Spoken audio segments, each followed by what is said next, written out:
Live from downtown Detroit, Local 4 News at 5 starts now. Parking scammers, they are out there and they are trying to get your cash and your vehicle. What you need to know to avoid being ripped off during a busy weekend in downtown Detroit. Morning, Dr. Ray. She was a consummate professional.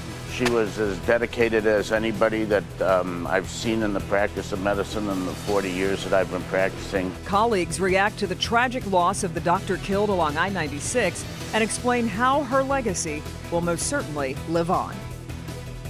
And chase charges. What we're now learning about the woman who police say led them on a wild chase through the streets of Detroit and Hamtramck.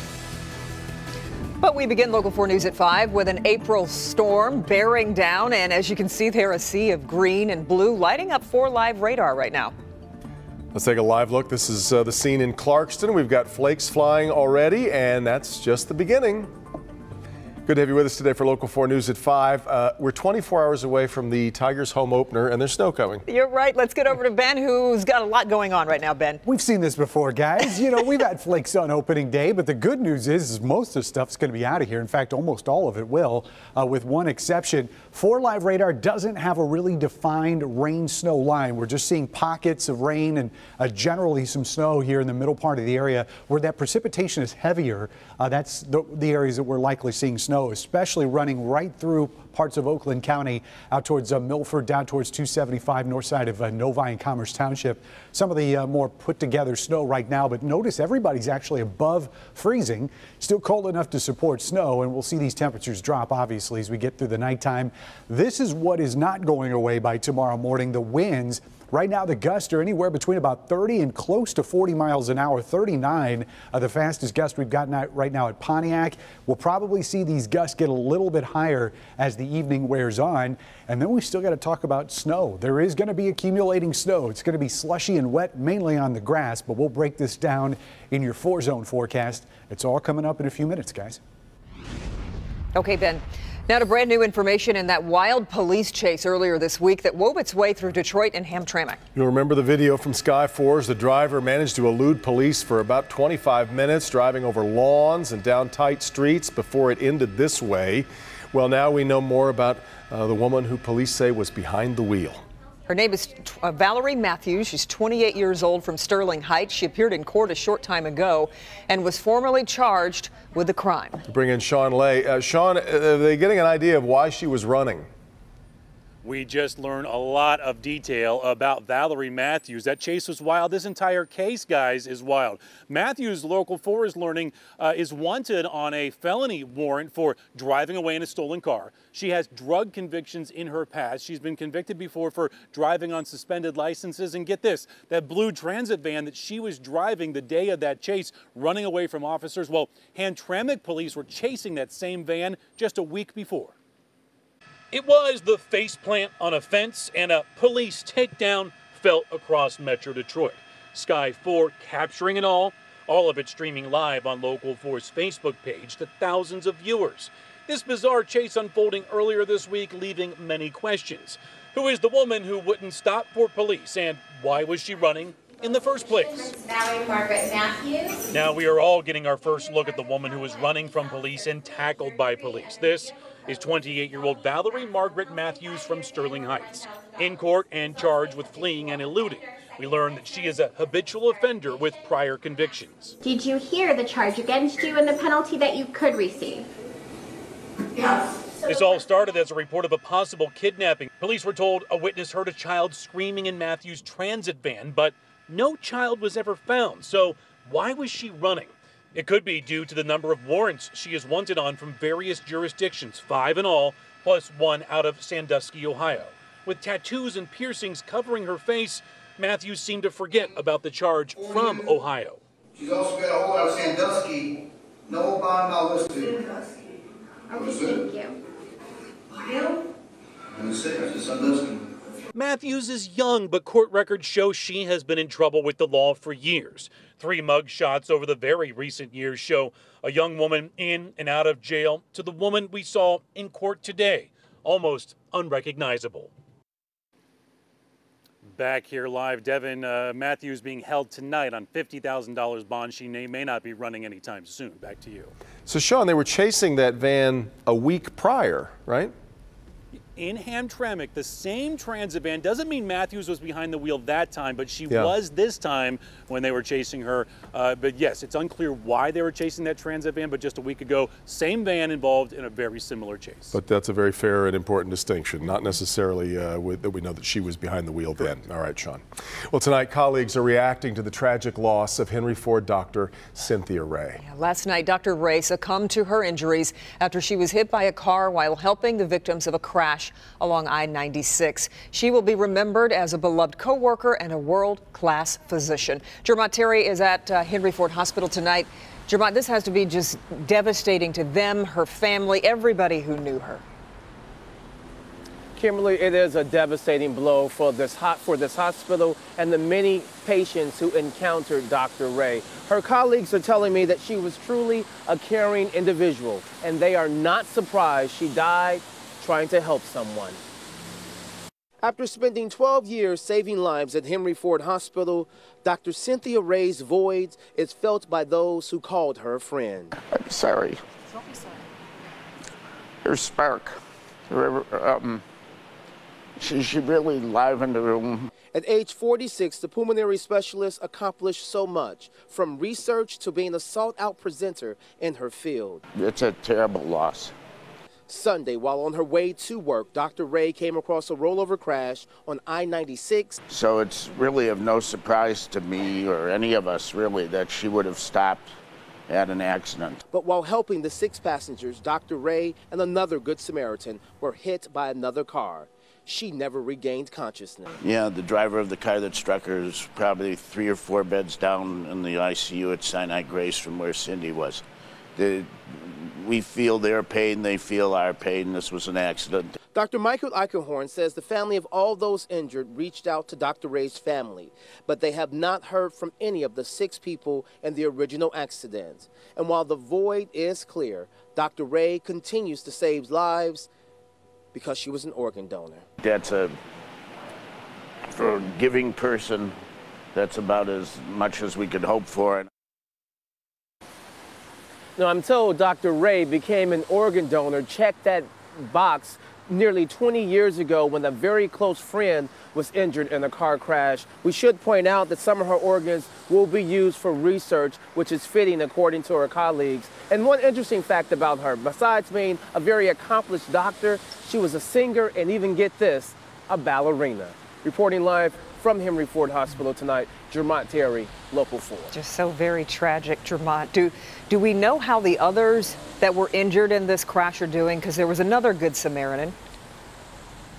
Yeah, you're right, Kimberly. That's other Good Samaritan was a young man. He is still in critical condition. We do know that he lost his foot that was amputated in this crash. As for the driver of the second vehicle that caused the injuries to the Good Samaritans, he has swelling on the brain and is also in critical condition. His family is just asking for prayers as well. Yeah, and we will keep them in our thoughts and prayers. Okay, Jermont, we appreciate it. A Detroit man recovering tonight after being shot in the stomach on the city's west side. Happened on Manor Street near West Chicago. Police say the victim likely knew the shooter, but no arrests have been made thus far. Southfield police need your help in finding a missing 27-year-old mother. Arlisa Johnson was last seen leaving her Southfield home back on March 28th about 11 a.m. She might be driving her 2008 white PT Cruiser like the one shown here on the right hand of your screen. Arlisa has a Chinese writing tattoo and one of roses and a butterfly on her left forearm. If you've seen her or know anything about her whereabouts, you can call Southfield Police. The Motor City is about to get a major facelift, and Mayor Mike Duggan is calling on everyone to join the initiative. City Hall can't do everything, but we can be your partner. If you want to board up in a neighborhood, we'll deliver wood for the weekend. If you want to do cleanups, we'll get dumpsters and haul the trash away. It's a beautification effort called Motor City Makeover 365 to show Detroit's year-round commitment to keeping the city clean. The makeover will start with cleanups during the month of May, flower planting in June, and boarding up vacation homes in July and vacant homes rather in July and August. Well, because of the hundreds of thousands expected downtown for opening day, jurors for the Third Circuit Court are getting the day off. All jurors required to appear for jury duty tomorrow at Frank Murphy Hall of Justice have been rescheduled and should report on Monday. Don Rickles, an American comedy legend, has passed away. Rickles' career spanned more than 7 decades, including being a regular on The Tonight Show with Johnny Carson. His insult style of comedy earned him many nicknames, most famously the Merchant of Venom.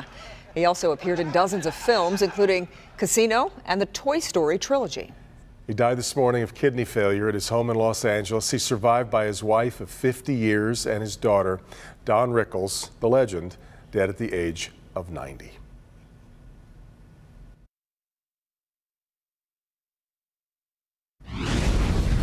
New at 5. The weather is all over the map, and so is what's going around. I'm Dr. Frank McGeorge. See which spring problems are popping up and which winter woes just won't let go. Still a sloppy drive home. 4 Live radar showing a mix of rain and snow, especially here in western Oakland County, extending down to 696. We'll show you the latest for opening day coming up. So many fans downtown for opening day, and thousands will be here Sunday for the Wings final game at the Joe. What you need to know to avoid getting ripped off by parking imposters. New at 6. For 6 long weeks, the Detroit neighborhood has watched its broken water main gush. 6 weeks. New at 6 o'clock why the people responsible for fixing it haven't. Plus, he sure tried to look legit, but police say this man was hiding something when he walked into an Oakland County gas station and made this seemingly normal purchase. All right, now here at 5. Tomorrow morning, thousands of baseball fans will, of course, pack downtown Detroit. Opening day, weather permitting. Unfortunately, some parking lot imposters are going to be out there working to rip people off. It seems to happen every year, but this year there are even more concerns because of the lack of available parking. Construction near the ballpark could cause a lot of problems. Consumer investigator Hank Winchester joins us live. And Hank, tomorrow's a big day downtown. It certainly is, and Devin, Kimberly, we're hoping the weather is a little bit better tomorrow, but one thing we know for sure, thousands will be here in the heart of downtown Detroit. Crews right now just placing some orange cones here behind me, blocking off certain spots in different lots. Tonight, information you need to know before you make your way to the ball game. Opening day, the excitement, the fans, the big game, and also scammers looking to ruin your day and rip you off. The city is working to identify and stop parking lot imposters this year. Norm White, the director of parking for the city, knows all about the scam. What they do is they just stand at a lot and they start waving people on. You approach them and they tell you, hey, it's $10 to park here, and they collect your money. And then you park, and once the lot is filled, they have money and they're gone. And every year we speak with victims who were taken. Last year, no exception. 3 times I asked them, are you sure we can park here? When you come from out of town, you kind of trust people. And every year, police catch parking lot imposters ripping off sports fans downtown. She was flagging cars with some crew and acting as if she was a lot attendant. If you're parking at a lot, you will know it is legit just by looking out for 3 things. Don't see these, don't park there. Must have a certificate of lease, and that comes from the city. In addition, it should be a plate affixed to the fence saying it is a parking lot. There's a yellow plate, and you'll have that information as well. If they are taking monies from you or keys, they should have an ID that was distributed to them by the police department. The price for parking should also be posted outside. Don't rely on the man or the woman just holding a flag and making up a price on the fly. Parking this year may be more challenging than in years past. Here's why. Thousands of fans parked in lots that are now under construction. The new arena and construction near Comerica Park making parking tight this year. If you're here early, you get the cream of the crop. The later you get here, it will be a problem, clearly. There are 4 main city-owned parking garages near the ballpark. They include the Grand Circus parking garage on Woodward, the Premier Garage, and the Millennium Garage, both on Woodward, and the Ford Underground Garage on Jefferson. This year, the new parking kiosks downtown in place will make street parking easier than before, paying with the app a breeze. Make sure when you come down tomorrow you have a game plan. Determine an area you would like to park before you cruise downtown. You got to have a game plan. The Park Detroit app, I should mention, tomorrow during the day, they will allow you to park for up to 4 hours. Normally during the day, you can only schedule blocks of time 2 hours at a time. Tomorrow, because of the ball game, 4 hours. If you come up to a lot tomorrow and things just don't seem right, move on to the next lot and let police know if you see any suspicious activity. Back to you. Okay, Hank, appreciate that. You Great don't have advice. The Detroit parking app, not just for tomorrow, but for any time you're downtown. It's a really good one to have. Yeah, it really is. Well, Wallside Windows wants to make sure baseball fans have a safe ride home tomorrow from the Tigers opening day festivities. Wallside Windows teaming up with the ride service Lyft for Safe Ride with Wallside. In the Lyft app, fans leaving Comerica Park and enter the promo code Wallside before requesting a ride, and Wallside Windows is going to cover half of the cost, up to $30. Not bad. Not bad at all. I'm sure they'll let you eat a coney in the back while you're riding, right? I mean, or that Lyft pizza is friendly. coney thing. Yeah, it should be. Everything's good. Yeah. By the way, Lyft valued today, their valuation today was $7.5 billion. I can believe it. Life is changing. Life is changing around here too, isn't it? Definitely so. Not a nice night, but I think things are going to improve by tomorrow. In fact, our opening day forecast, the only real problem we've got tomorrow are going to be the wind chills. We should see plenty of sunshine out there at the ballpark. Temperatures going from 37 there at 10 o'clock when everybody's heading downtown. First pitch temperature going to be right around 42, but still feeling close to the freezing mark. 34 will be the wind chill. And those winds will still be going in the afternoon, but they will be diminishing the later we get into the ball game. So rising temperatures, diminishing winds, it's all going to feel better once the Tigers come away with a win against the Red Sox tomorrow afternoon, fingers crossed. But we still got this to get out of here tonight. Rain and snow across the area, and again, it looks like it's a little bit more intense in that western portion of Oakland County, but we're seeing kind of a mix everywhere, from rain here in Port Huron and Mount Clemens to more snowfall coming down at a pretty good clip there at Metro Airport, and a little bit more liquid down towards Monroe. And we will see this transition to all snow the later we get tonight. Temperatures cooling as we lose the sun as it sets tonight past 8 o'clock. This is going to become all blue, but the moisture is going to start pulling away. And really at that point, we're going to start worrying about the winds and put the pressure field around this low, and where these lines of equal pressure get tightly packed, that's where we see some of the fastest winds. And we're right in that area, especially from a little burst coming in off of Lake Huron. We'll be seeing the fastest wind speeds, we think, up around that Lake Huron shoreline. So if you're in Sand Lac, St. Clair County, that's where those winds could be gusting over 50 miles an hour. The rest of it's going to see 40 to 50 mile gusts at times this evening. So here's how the precipitation is going to play out. We're going to see that snow going at least until about midnight, but after that, things should start winding down pretty quickly. Cloud's going to leave us very early tomorrow morning. So again, we are going to see plenty of sunshine as higher pressure settles in. It's just not going to take care of the wind or the cold temperatures for that matter. But we've got a much nicer forecast coming for the weekend. We'll look at that in a second. Here are the snowfall totals. And when we show you this, keep in mind, it's going to be slushy, it's going to be wet, it's going to be hard to measure, and this is mostly going to be on the grass.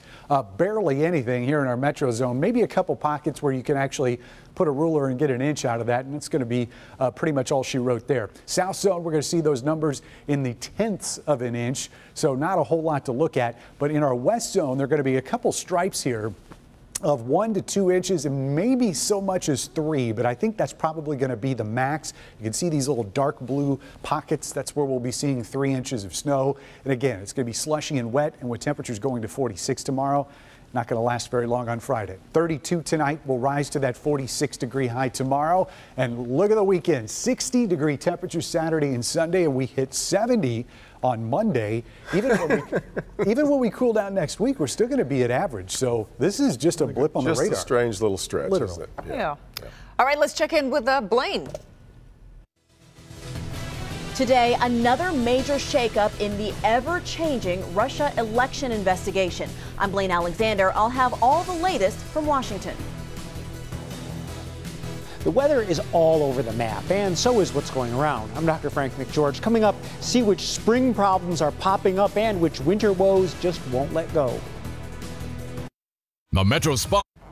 In good health, the weather is all over the place this week, and so is what's going around. So true. Dr. Frank McGeorge is here to show us which spring problems are popping up and which winter woes just won't let go. Frank? No question, this is a tough time of year. The flu is still going strong in some spots, but the bursts of spring weather are also starting to fire up allergy and asthma symptoms. Here's what's going around where you live. In Wayne County, most hospitals are still reporting flu. Garden City says its ER is seeing lots of positive flu tests right now, and St. John reports a number of colds and that spring allergy symptoms are creeping in. At Children's Hospital, RSV and asthma top the list, followed by stomach viruses, and Beaumont, Taylor, and Trenton are seeing an increase in strep throat. Over to Oakland County, where flu is still going strong. Providence Hospital is also seeing spring allergies, asthma, and lots of strep throat. In Beverly Hills, Beaumont Dr. Anna Maria Onichu is treating kids with RSV, and the CVS Minute Clinics in Milford and Walled Lake are seeing pink eye and inner ear infections. Looking at Washtenaw County, the health department says flu activity remains high, with the B strain more frequently to blame. Pediatricians at U of M are treating kids with flu-like illnesses, and adults are coming in with upper respiratory infections causing sore throat, cough, and laryngitis. Heading to Monroe County, the ER at ProMedica Monroe Regional is treating flu and spring allergies. Dr. Anthony Songo is seeing some upper respiratory infections. Off to Macomb County, where Dr. Michael Mattingly says flu cases have decreased sharply at McLaren-Macomb, but stomach viruses remain high and viral bronchitis is holding steady. Beaumont Dr. Xenia Macboul in St. Clair Shores is seeing sinus infections and asthma. Finally, in Genesee County, Dr. Sanford Ross at Genesis is still seeing flu cases and viral illnesses in general. Stomach viruses are the big issue in children. The mild winter and early spring can mean an extra long spring allergy season. So if you're not taking your medicine already, it's time to start. And if it's not working, see an allergist for other options. Back to you. New at 5:30. The U.S. women's national team scored a big victory for women and girls everywhere. We talked to them about that. Oh, and they're here in Plymouth at Worlds trying to win a gold medal. We'll talk to them about all of it and the upcoming Olympics. Going nuclear. Senate Republicans take an unprecedented step to make sure President Trump's pick for the Supreme Court gets confirmed. A lawsuit filed today alleges a mass cover-up in the deadly killing of a fugitive, and it names 2 officers who work here in the lawsuit. It's dinner time. Live from downtown Detroit, Local 4 News at 5:30 starts now. A 20-year-old man shot and killed nearly 2 years ago while police officers and federal agents were searching a search warrant. Now that man's family has filed a wrongful death lawsuit. An ICE agent pulled the trigger during that search, killing Terrence Kellum. And now the Kellum family has filed a $50 million suit. It's a lawsuit that names 2 Detroit officers and that ICE agent. Jason Colthorpe, live at police headquarters. If one officer pulled the trigger, interesting that all 3 are named, Jason. Yeah, the civil suit, Devin, and this wrongful death action claims that one of those officers should have stopped this entire illegal action, and the other officer shouldn't have gotten them in the house with a wrongful warrant. Let's listen in. My son never had a hammer. It's a simple dispute of the facts. An attorney for the officer who fired the shots says Terrence Kellum ran to the attic when the Detroit Fugitive Recovery Team showed up and dropped out of the ceiling with a claw hammer in his hands. But his father, who was there, says he was being led down the stairs by other officers when he was shot. As soon as my son stuck his hand up and says, "But Dad," bah, bah, right here and right here. He says there were several more shots that sent his son to the floor, calling out for his dad with his final words. Wayne County prosecutor Kim Worthy concluded the shooting was justified. If the justice system isn't going to do it, and from the criminal investigation and the prosecution side, we're going to make sure justice is caught, at least from a civil end side. The $50 million lawsuit names 3 officers, Detroit police officers Daryl Fitzgerald and Treva Eaton, and ICE agent Mitchell Quinn, who shot Kellum 4 times. Ayad calls him a rogue officer. This police officer, let's go back in 2008, has been charged with aggravated assault with a deadly weapon, putting a gun to his own wife's head. Mitchell Quinn proceeded to take his boot and put it on my son's shoulder and says, I said 3 and shot my son in his back. Clearly no mincing of words when it comes to this lawsuit, and again it calls the investigation a cover-up and that this was a good old boys network kind of situation. I reached out to all of the other agencies involved. None of them wanted to comment today. Reporting live, Jason Colthorpe, Local 4. Well, if you want proof of how ugly it is outside, take a look from our Windsor Skycam. Right now it's mainly rain, we can see, but we have seen some snowflakes. Squeegee, windshield wiper up there on top of the tower cam. It's a mess out there. Yeah, you're going to need that. Luckily, I don't think we'll be shoveling in the morning, but there will be some accumulation on the grass, and you'll see it here on 4 Live Radar where that rain is already turning to snow. But with temperatures above freezing, it's not sticking in a whole lot of spots right now. Once we get towards about 8 o'clock, this is going to be a little bit more snow across the area and gradually become all snow as we get to the evening. The other problem we're looking at are the winds. So far, the gusts are now consistently over 30 miles an hour in just about every location. Mount Clemens clocking a 43-mile-an-hour gust right now as everything's coming out of the north and northeast. And temperatures, as we mentioned, are still in the mid to upper 30s right now. We will see these numbers fall tonight, and we'll look at where we go from here for opening day Friday and a pretty nice weekend ahead. Karen? U.S. senators made history today, changing the rules on confirming presidential Supreme Court nominees, making it easier for Judge Neil Gorsuch to get the seat. Republicans triggered the nuclear option shortly after Democrats successfully filibustered Gorsuch. This vote allows nominees to be confirmed by just a simple majority from now on, meaning only 51 votes are needed instead of 60. A final vote for Gorsuch is expected to take place tomorrow. All right, now to another shakeup in the investigation into Russia's alleged hacking of the presidential election. The chairman of the House Intelligence Committee, Devin Nunes, has announced he will temporarily recuse himself from leading the investigation as the House Ethics Committee begins investigating allegations against him, after Democrats said Nunes was too close to the White House and really couldn't run a fair investigation at that point. Blaine Alexander following it for us tonight from Washington. Blaine? Well, Devin, the chairman says that he has done nothing wrong. He stands by that. But he also says he doesn't want any distractions around this very important Russia investigation. So that's why he says he will step away from it, at least for now. House Intelligence Committee Chairman Devin Nunes says he is stepping away from leading the investigation into Russian election hacking. This after a meeting with House Speaker Paul Ryan last night. So Chairman Nunes has offered to step aside as the lead Republican on this particular probe, and I fully support his decision. Well, Devin Nunes has earned my trust over many years. The move comes as the House Ethics Committee announces it will investigate complaints against Nunes after he received classified information dealing with the Russia investigation on White House grounds.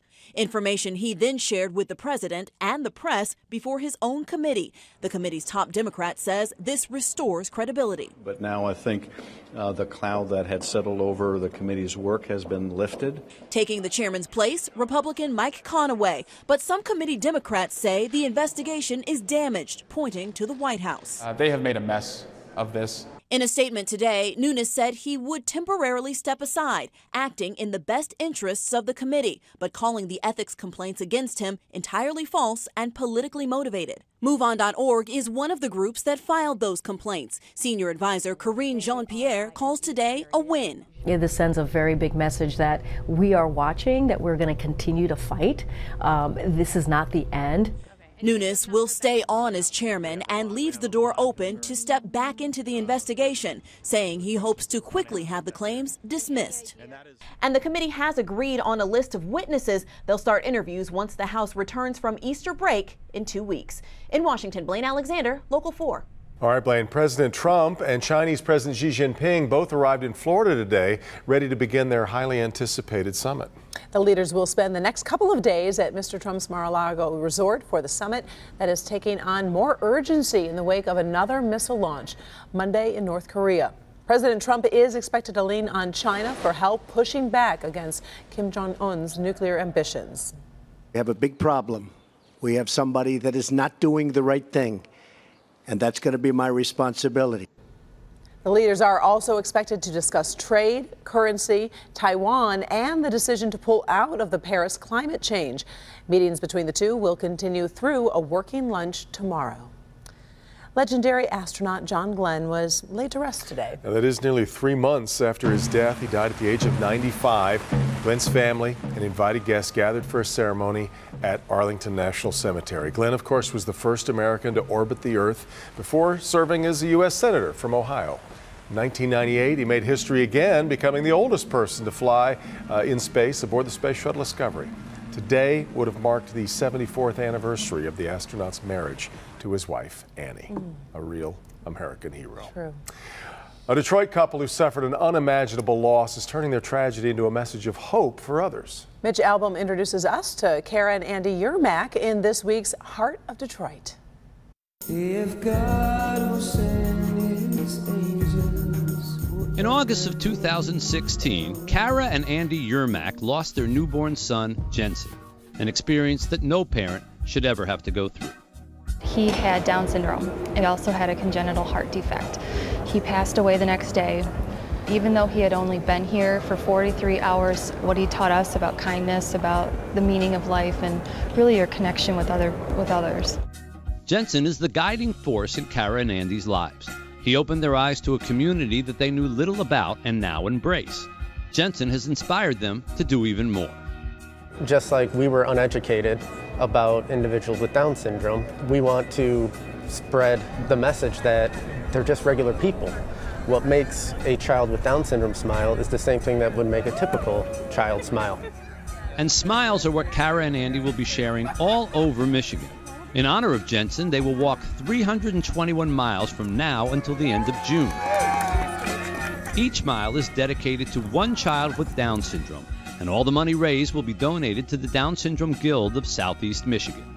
The two of you will be walking, running, hiking, biking, all forms of movement all around the state of Michigan? Yes, a lot of individuals have asked us, how can we help? How can we help support you? Can we walk with you? And we want people to walk with us. So Jensen wasn't here for a long time, but his influence may be here for a long time. That's what we're hoping for. Turning sorrow into miles of smiles, Kara and Andy Yermak are walking for Jensen and all children with Down syndrome here in the heart of Detroit. That is a pretty beautiful commitment. It really is. And a tight-knit community. They're so supportive, but they need more to support as well. Always welcome, no doubt. An uninvited guest drops by a live broadcast. The new viral video showing how a serious situation quickly turned into hysterics. And teaching the wrong lesson. New here at 5:30, a package thief causing outrage tonight because of who he had tagging along with him. Jamie? The U.S. women almost didn't play in the tournament, but here they are at Worlds. Why? Because they stood up for what they believed in. Tonight on Local 4. A crash